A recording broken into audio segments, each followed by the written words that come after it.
Hi everyone, and welcome back to Teacher Talk with Teacher Katrina, part 2 for our early learners. Staple. Must have. This is like a must have. Must have. This is a must have. These, everybody has these. Everybody has growing these. up, everybody walking on them, crying. Yeah. They hurt. They're versatile. Tell us what we can do with these ones. Again, for the From the colors. yeah, because everything like I think it probably work with the fine motor skills. fine motor skills, putting things and taking things apart. You can also write on them. That I like is one thing I like to do. So I will put numbers on them and see if they can match them 1, 2, 3. For the older children, they will stack them according to them. And this really is problem solving because they know the numbers should go in order. And it's like, okay, they might start 1 here, but they want it to come down. So then they go through it again, trying to problem solve and how to get the numbers 1, 2, 3. You can use these with the flashcards. Can you show me 2 blocks? And they do 2 blocks. Or challenge them. Can we make a car? Can you make a house? So it gives them something to work with instead of just with the blocks doing their own stacking. Always think of how do I challenge them? How do I make it a little bit more difficult for them to do? I did one with the blocks. And some googly eyes. And some googly eyes. More arts and craft time. More arts and craft time. These come in really handy if you're doing people, family members, or you're making animals. They can go with the Play-Doh if they've made the roly thing and then they make snakes. They go with the Play-Doh. If you ask them to make a snowman, they give the snowman eyes. You can make puppets. Anything that has eyes, those comes in handy.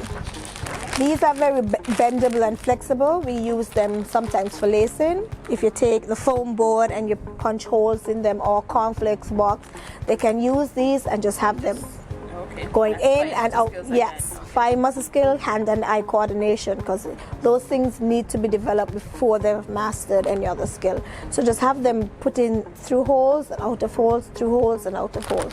And also you can use them on this and just have them bend it to see if they can to make the letter. Yes. Yeah.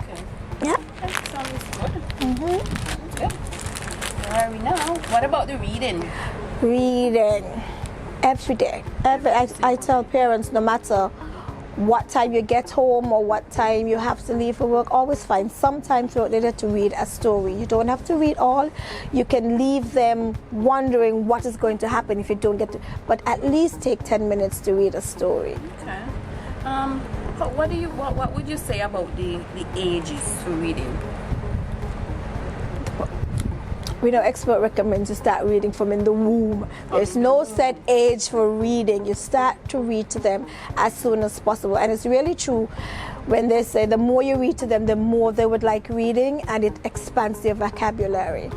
So I tell parents, when you're reading to the children, first let them get into the story. Talk about the picture.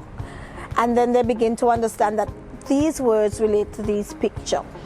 I often, too, when I've read a book to my son and we've finished the book, I tend to cover the writing, photocopy these, and see if they can put the story into sequence. So what happened first? And that would work with like popular story that we've read over and over, like the 3 little pigs that he likes. So you know what comes first. The mommy tell him must go out the house. So he can look for the picture with the mommy telling them to go. Yes, and then he looks for the picture with them finding the sticks and putting it. So it helps them to understand that story has a beginning, a middle, and an end. So read to them often. Do picture reading. You don't even have to have a story. Find a picture that they like if they're into dinosaurs. Find a picture on the internet with a dinosaur, not just a plain dinosaur, something that the dinosaur is doing. You blow it up and have a picture reading, and then you write whatever he's saying, and he creates his own story. Sparks the imagination. Yes, it does. And we need to build on that. And you wouldn't be, guys, so we've heard a good bit about the products here, and our final item are these visual aids. And so tell us what we can do. Yeah, I'm sure these is... They're self-explanatory, but yes. what else can we do? These are popular charts that parents tend to buy when they come. But what I find they do a lot is just stick them on the wall and say, when the child is passing, oh, what is this? But they are so, again, versatile. Like if you get 2 of these, what I would do is make memory cards. You have the duplicate, you cut them into little squares, and then you just turn them over and have the children find the matching pair. You can also place Velcro on it, and then allow the child to find this one and see which one and stick it on it. As they advance and they grow, you can use letters. You said B, bat. Which one of these insect begins with B? And let them call the insect and stick on it. So they are very versatile, not just to be posted and say, what is this? Tell me what this is. Use it to bring out, when they've passed that, you write their names and say, this word is spider. Can you stick the word spider by the spider? So you use it versatile. What about so this one? This one, I would turn this one into a puzzle.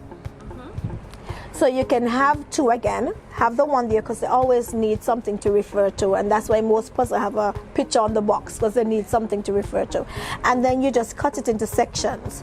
Again, based on the age of your child, if they can just do 2, and they're just doing the top and the bottom, that is fine. If they can do 3 pieces, that is fine. 4, you just cut it and just have them to stick, and say you're sticking the head, you're sticking the feet, you're sticking his shoulders, and then his waist or his body. So you allow them to stick. Sometimes you can get the googly eyes. Can you stick on the eyes? So it really use it versatile, use it in many different ways instead of just posting it on your wall and having the child just stare at it. Make it interactive so they can have hands-on experience with the chats. I think you learn better. Yes, when it's more, like it really sticks. It really does. When you're doing it yourself, when you're exploring with the materials, it sticks instead of somebody asking you or telling you all the time, touch the spider, touch the spider. It does really. All right. Yeah. So again, we've learned so much. I Yes. don't think the parents could ask for anything No. more. To do with these So much materials. you can do with the products we have here at TDC Business Center. They're so versatile, interactive, and we're imploring you to take your time with the kids while they're at Yes. home. Don't force them.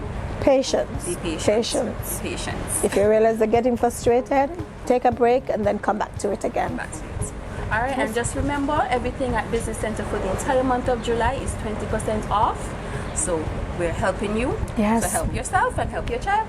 Yes. So thank you again, Katrina, You're most for coming. welcome. We really do appreciate it. It was my pleasure Appreciate your being here. expertise, really. It was my pleasure. All right, so thanks, guys, and we'll see you again soon. Bye.